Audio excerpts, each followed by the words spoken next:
दोस्तों, एक सड़क पर एक व्यक्ति एक पेड़ के नीचे बैठा हुआ रो रहा था। वह बहुत गहरे दुख में था। उसी मार्ग से एक गुरु अपने शिष्य के साथ जा रहे थे। गुरु ने जब उस व्यक्ति को रोते हुए देखा तो गुरु उसके पास आए और उससे कहा, क्या हुआ बेटा, तुम क्यों रो रहे हो? लगता है तुम बहुत दुखी हो। उस व्यक्ति ने कहा, हाँ गुरुदेव, मैं आज सबसे ज्यादा दुखी हूँ। आज मैंने जीवन में जो कुछ भी कमाया था सब खो दिया। आज मैं सड़क पर आ गया हूँ और मेरे पास रहने के लिए घर भी नहीं बचा। मेरे जीवन का सबसे बड़ा नुकसान हुआ है। मैंने जिन सब पर विश्वास किया था उन सब ने मुझे धोखा दे दिया। अब जब मैं उनसे मदद मांगने के लिए जाता हूँ तो वे सब मुझे धुतकार देते हैं, मेरी बेइज्जती करते हैं, मुझे अनसुना कर देते हैं। गुरु ने कहा, कोई बात नहीं, जीवन में ऐसा होता रहता है। तुम दोबारा से अपने पैरों पर खड़े हो सकते हो और कुछ नया कर सकते हो। व्यक्ति ने कहा, गुरुदेव, अब बहुत देर हो चुकी है। जीवन में बहुत मेहनत कर बहुत समय लगा के मैंने ये सब बनाया था, ये सब कुछ पाया था और अब उम्र के इस पड़ाव पर मैं अब क्या कर सकूंगा? गुरु मुस्कुराए और कहा, तुम्हें जीवन के बारे में 4 ऐसे मंत्र बताऊंगा जिन पर अगर तुम चल पड़े, अगर तुम अपने जीवन में तुमने इन मंत्रों को अपना लिया तो तुम वह सब पा सकोगे जो तुमने खो दिया है।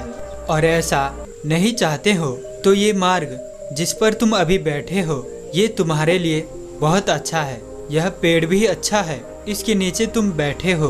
तुम्हारे पास आंसुओं की तो कमी है नहीं, जितनी मर्जी यहाँ बैठकर रोना, खूब रोना और अपने आप को कोसते रहना, भला बुरा कहते रहना। वह व्यक्ति गुरु के मुख से यह सब सुनकर उस गुरु के चरणों में गिर गया और कहा, नहीं गुरुदेव, मैं यहाँ बैठकर रोते हुए पश्चाताप में नहीं बिता सकता। और कहा, गुरुदेव, जल्दी मुझे वो मंत्र दीजिए जिससे मैं अपने जीवन को सुधार सकूं। और गुरु ने कहा, तुम कहते हो तुम्हारे पास रहने के लिए घर नहीं है। हर मनुष्य को, हर प्राणी को उसका घर उसके जन्म के साथ ही मिल जाता है और मृत्यु तक उसके साथ ही रहता है। उससे उसका घर कोई नहीं छीन सकता। जब तक मनुष्य है तब तक वह घर भी है। इस दुनिया के बड़ी से बड़ी कीमती चीज इस घर के आगे कुछ भी नहीं है। तुम्हारे पास अभी भी वह एक घर बचा है और इससे कीमती इस दुनिया में कुछ नहीं। व्यक्ति ने कहा, कौन सा घर? मुझे तो कुछ याद नहीं, मेरे पास तो कोई घर बचा ही नहीं। गुरु ने कहा, वह घर तुम्हारा शरीर है जिसमें तुम जन्म से रह रहे हो और मृत्यु तक रहते रहोगे। यही सबसे कीमती घर है। अतः अपने इस घर का हमेशा ख्याल रखना, इसे हमेशा शक्तिशाली और मजबूत बनाना। व्यक्ति ने कहा, आप सत्य कहते हैं गुरुदेव। फिर गुरु ने कहा, दूसरा मंत्र, तुम कहते हो तुम्हारे जीवन का सबसे बड़ा नुकसान हुआ है। लोग कहते हैं जीवन का सबसे बड़ा नुकसान मृत्यु है, लेकिन वह भी जीवन का सबसे बड़ा नुकसान नहीं है। इसलिए इस जीवन का कोई भी नुकसान सबसे बड़ा नुकसान नहीं हो सकता। मृत्यु के आगे सब नुकसान छोटे हैं, लेकिन मृत्यु भी जीवन का सबसे बड़ा नुकसान नहीं है। जीवन का सबसे बड़ा नुकसान जीवन को ना जीना है, जीवन को मरे हुए समान जीना है। अगर आपके जीवन का कोई लक्ष्य नहीं है, कोई मकसद नहीं है और आप सिर्फ जीवन को काट रहे हैं तो आप में और किसी मुर्दा शरीर में बस इतना ही अंतर है कि आप हिलडुल सकते हैं। सबसे बड़ा नुकसान जीवन को व्यर्थ निकाल देना है। व्यक्ति ने कहा, आप सत्य कहते हैं गुरुदेव। फिर गुरु कहते हैं, तीसरा मंत्र, आप कभी भी जीवन में इतने बूढ़े नहीं होते हैं कि आप अपने जीवन के लिए लक्ष्य ना देख सके, सपने ना देख सके। जब तक आप जीवित हैं आप शक्तिशाली है। कोई भी लक्ष्य प्राप्त करने के लिए, कोई भी सपना देखने के लिए और उसे प्राप्त करने के लिए, पूरा करने के लिए उम्र का आपके लक्ष्य और आपके सपनों से कोई संबंध नहीं है। इसीलिए बिना ये सोचे कि अब मैं बूढ़ा हो चुका हूँ, अब मैं क्या ही कर सकूंगा। इसके बदले यह सोचो कि अभी मैं जिंदा हूँ और सब कुछ कर सकता हूँ। व्यक्ति ने कहा, गुरुदेव आप सत्य कहते हैं। तब गुरु कहते हैं, चौथा और आखिरी मंत्र, इस दुनिया में कुछ भी आखिरी नहीं होता। हम जहाँ रुक जाए वही आखिरी होता है और जहाँ से चल पड़े वही पहला हो जाता है। चलना बहुत जरूरी होता है, चाहे हम सांसारिक जीवन में चले या फिर आध्यात्मिक जीवन में। सांसारिक जीवन में कभी भी उस स्थान या फिर उस लोगों के बीच मत रुकना जहाँ काफी समय से तुम्हें सम्मान नहीं दिया जा रहा हो। उसे तुरंत छोड़ दो और इस दुनिया में अपने लिए सम्मान बनाओ। बस याद रहे, ये सम्मान तुम्हें लोगों द्वारा अपने आप मिलना चाहिए, ना कि तुम्हें उनसे सम्मान करवाना चाहिए। लेकिन आध्यात्मिक जीवन में तुम हमेशा उस स्थान, उस जगह, उन लोगों के बीच में रुकना जो तुम्हें सम्मान नहीं दे रहे हो, तुम्हारा अपमान कर रहे हो।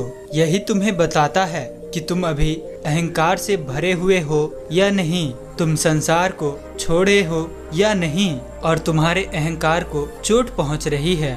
यही बताता है तुम्हें कि तुम कहीं नहीं पहुंचे। अध्यात्म में तुम वहीं के वहीं हो, लेकिन जब उनका तुम्हारे लिए होना ना होना बराबर हो जाए और जब वो तुम्हारा कैसे भी करके अपमान ना कर सके, तब तुम अध्यात्म में आगे बढ़ चुके होगे। व्यक्ति ने कहा, गुरुदेव आपकी सारी बातें सत्य हैं, सच है और अब मुझे लग रहा है कि मैंने अभी तक कुछ भी नहीं खोया है और जो चला गया है उसे मैं वापस ला सकता हूँ, उसे फिर से पा सकता हूँ, क्योंकि अभी मैं जिंदा हूँ, जीवित हूँ। इस दुनिया के दुख वास्तव में दुख नहीं है, बल्कि एक सीख है, जागरण है। इसी के कारण ये मुझे आपके पास ले आया है।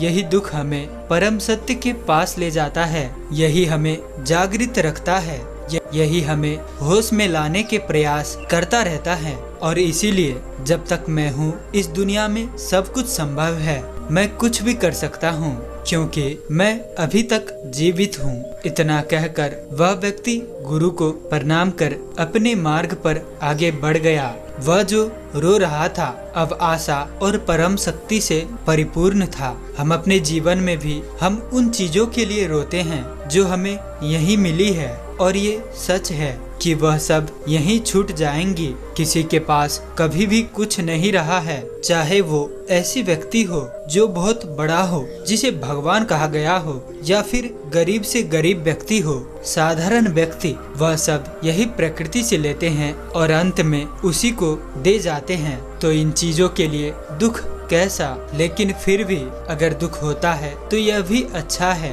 क्योंकि यही तो आपको होश में ला सकता है। नहीं तो सुख एक शराब की तरह होता है और इसका नशा कभी उतरने का नाम ही नहीं लेता और हम हमेशा लड़खड़ाते हुए चलते रहते हैं। फिर भी जैसे शराबी शराब ढूंढता रहता है, वैसे ही सुख के शराब पीने वाला हमेशा सुख को ढूंढता रहता है और दुख से भागता रहता है, उससे छुटकारा पाना चाहता है। लेकिन वह ये भूल जाता है कि सुख और दुख जीवन के दो पहलू हैं, हिस्सा है। जो दुख में भी सुखी रहना सीख गया, वही वास्तविक और परम जीवन को जीता है। उम्मीद है कि इस कहानी से आपको बहुत कुछ सीखने को मिला होगा। तो इसीलिए वीडियो को लाइक और कमेंट में नमो बुद्धाय जरूर लिख देना। और अगर आप इस चैनल पर नए हैं तो चैनल को सब्सक्राइब जरूर कर देना।